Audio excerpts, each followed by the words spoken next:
আলজেরিয়ার বিপক্ষে মেসি নেমেছিলেন নিজের ২০০তম আন্তর্জাতিক ম্যাচে। মাইলফলক স্পর্শের বিশেষ ক্ষণ মেসি রাঙান হ্যাটট্রিক করে। ভেন্যু বদলে এবার আর্জেন্টিনা অপেক্ষায় ডালাসে মাঠে নামার। এখানেও ফোকাসের সবটুকুই মেসিকে ঘিরে। কানসাসে ৩ গোল করে বিশ্বকাপের সর্বোচ্চ গোলদাতা মিরোস্লাভ ক্লোজার পাশে বসেছেন মেসি। এবার সিংহাসন একার করে নেয়ার সুযোগ মেসির সামনে। তবে অস্ট্রিয়াকে হালকাভাবে নেয়ার কোনো সুযোগ নেই আর্জেন্টিনা কোচ লিওনেল স্কালোনির দলের। প্রথম ম্যাচে জর্ডানকে ৩-১ ব্যবধানে হারিয়ে রাল্ফ র্যাগনিক শিষ্যরাও জানান দিয়ে রেখেছে নিজেদের শক্তির। মাঝমাঠে সাবিৎজার এবং কনরাড লাইমারের আক্রমণাত্মক প্রেসিং ফুটবল আলবিসেলেস্তে রক্ষণ ভাগের জন্য বড় পরীক্ষা হতে পারে।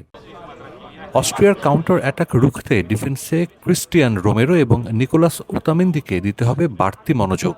ম্যাচটা যে সহজ হবে না তা মেনে নিয়েছেন আর্জেন্টিনা বস। সতর্ক হয়ে মাঠে নামবে বিশ্ব চ্যাম্পিয়নরা।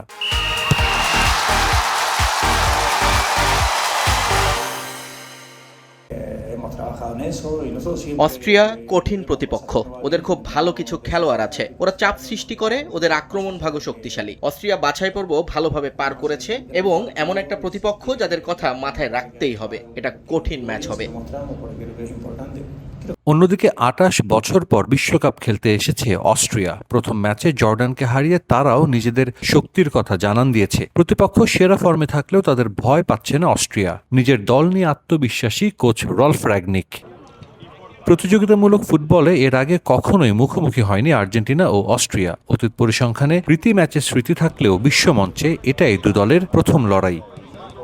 আলজেরিয়ার বিপক্ষে সহজ জয় দিয়ে বিশ্বকাপ শুরু করলেও অস্ট্রিয়ার বিপক্ষে ম্যাচটা যে কঠিন হতে যাচ্ছে তা অকপটেই স্বীকার করে নিয়েছেন আলবিসেলেস্তে বস লিওনেল স্কালোনি। ইউরোপের দল বলে কথা, তবে আর্জেন্টিনার সবচেয়ে বড় শক্তি তারা একটা দল হয়ে খেলে। অস্ট্রিয়ার বিপক্ষেও তারা মুখিয়ে আছে নিজেদের সেরাটা দিয়ে নকআউট পর্বে পা রাখতে। ডালাস থেকে সাজিদ মুস্তাহিদ, সময় সংবাদ, যুক্তরাষ্ট্র।